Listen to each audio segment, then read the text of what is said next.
गांव के अंदर, प्रत्येक गांव के अंदर लगभग 500 से 1000 टांकों के बीच हर गांव के अंदर टांके बने हैं। तो कितना बड़ा नरेगा के मकसद से काम हुआ और लोगों को यहाँ रोजगार मिला।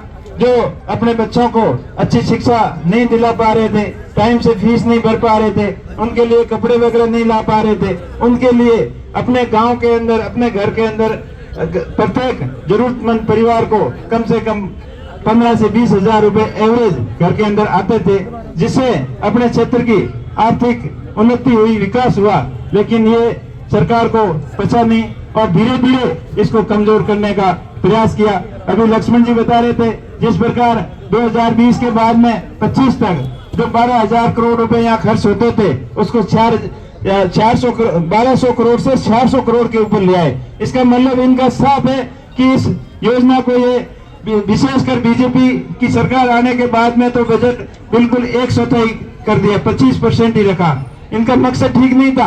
और फिर अभी पुरस्कार की बात हो रही थी कि नरेगा के अंदर बनने वाले टोंकों की वजह से राष्ट्रपति जी ने बाड़मेर जिले को पुरस्कार दिया, लेकिन इन सरकार की ऐसी नियत थी नहीं काम करने की। तो आपने तो अभी इस वित्तीय वर्ष और पिछले वित्तीय वर्ष में जितने आप आंकड़े बता रहे हो उतने काम ही स्वीकृत नहीं किए, तो कहां से आप पुरस्कार लेके आए?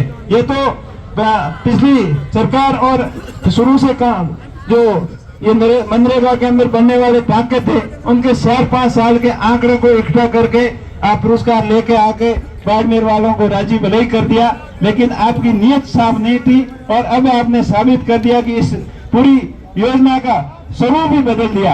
आपने 60-40 का हिस्सा राज्य के अंदर, राज्य के नाम पर 40% राज्य कहां से खर्च करेगा? पहले 10% हिस्सा आता था, वो भी नहीं दे पा रहे थे। आज स्थिति ये हो रखी है कि ग्रामीण क्षेत्र के अंदर, ग्राम पंचायतों के अंदर मटेरियल सप्लायर के ठेकेदारों के पैसे 3 साल से बाकी पड़े हैं और 500-550 करोड़ तो रुपए वो है जिसके बिल फीड हो गए, और जो ऑनगोइंग काम है, जो कंप्लीट नहीं हुए, उनके भी 500-600 करोड़ रुपए बाकी पड़े हैं, जिसकी वजह से काम पूरी तरीके से प्रभावित हो रहे हैं। लोग काम करवा नहीं पा रहे हैं और ऊपर से जाके आपने इस योजना को ही बंद कर दिया, इसका स्वरूप बदल दिया।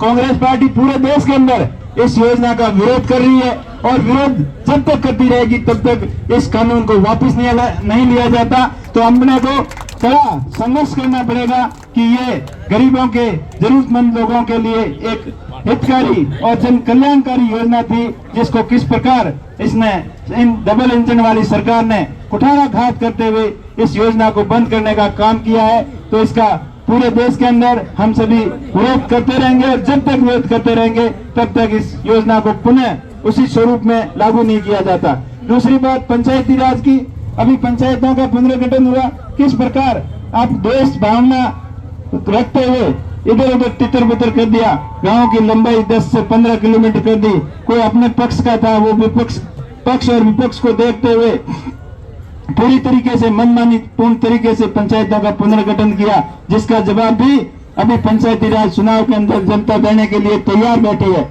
और आप भी संगठित रहना, मजबूत रहना, चाहे अगला पंचायती राज चुनाव हो, चाहे आने वाला विधानसभा का चुनाव हो, लोकसभा का चुनाव हो, इस बीजेपी सरकार, दो डबल इंजन वाली सरकार को सबक सिखाने के लिए आपको मजबूती से संघर्ष करना होगा, एकत्रित रहकर और संगठित रहकर इस सरकार को जवाब देना होगा।